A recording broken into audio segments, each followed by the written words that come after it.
Get ready for transcription in 5, 4, 3, 2, 1, start. Madam Deputy Chairman, since I have to end my speech on a sore note, I start with a sweet note by adding my own voice to the plethora of congratulations to our scientists on this great achievement. I only wish that our achievements in other sectors also had been so remarkable as to deserve compliments. Then, really, the debate on the motion of thanks to the President would have been very illuminating. Madam, I am sorry to say that the President's address delivered this week, without meaning any disrespect to the President, was indeed disappointing.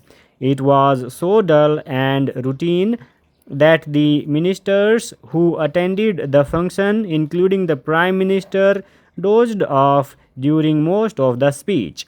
That shows the character of the speech, the great achievements incorporated in the speech. And quite strangely, madam, this 16-page document does not give any indication of the direction in which this government is going or progress to go. It does not give even an idea of how this government is going to tackle the manifold problems facing this country. More time has been devoted to the problems of Afghanistan, Thailand, and other countries and the problem of apartheid. I don't object to that, but when specific solutions are offered to international problems, the problems of other countries, the president's address does not indicate any solution to any of the problems facing this country. That is the unfortunate and the most significant part of his speech. Madam, this government came into power in 1984 with two specific promises. One is that they would provide a government that works, and the other is that they would provide a clean and honest government. My endeavor would be to disapprove both these claims. It is not a government that works. It is also not an honest government. While saying so, I do not want to belittle the achievements of and the hard work put in by our farmers, by our industrial workers, and by our scientists and technologists in their respective fields. But for them, this country would have collapsed long ago under the burden of mismanagement and misrule of this government, either in relation to the problems facing the country or in relation to the problems faced by a state government. For center's approval, there is complete standstill, and the government does not come forward with any solutions to these problems. Sir, whenever a decision is taken, there is so much of drama in that. If you take the recent changes of the central ministers or even the chief ministers, you would find midnight elections. Heavens would not have fallen if the Bihar legislature or the Madhya Pradesh legislature or some other legislature meets during the day and elects its leaders. People are rushed by special planes and elected or selected at midnight hours, bringing about wholesale changes in the state administration. Similarly, there is no finality about the cabinet changes at the center. In spite of 23 cabinet reshuffles since this prime minister has come to power, the cabinet is incomplete because even now a number of portfolios are held as dual charge by some cabinet ministers. The cabinet itself is not complete even after nearly 3 years of this government.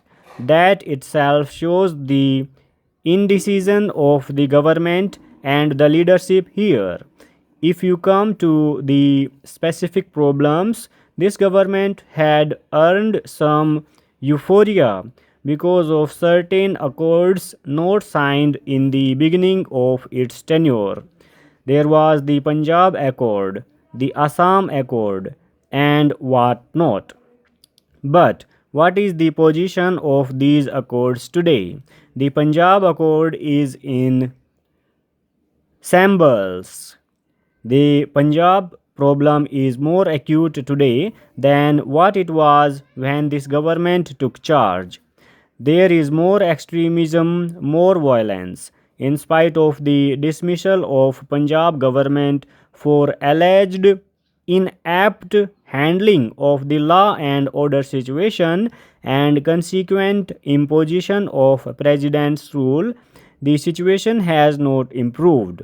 It has, in fact, worsened.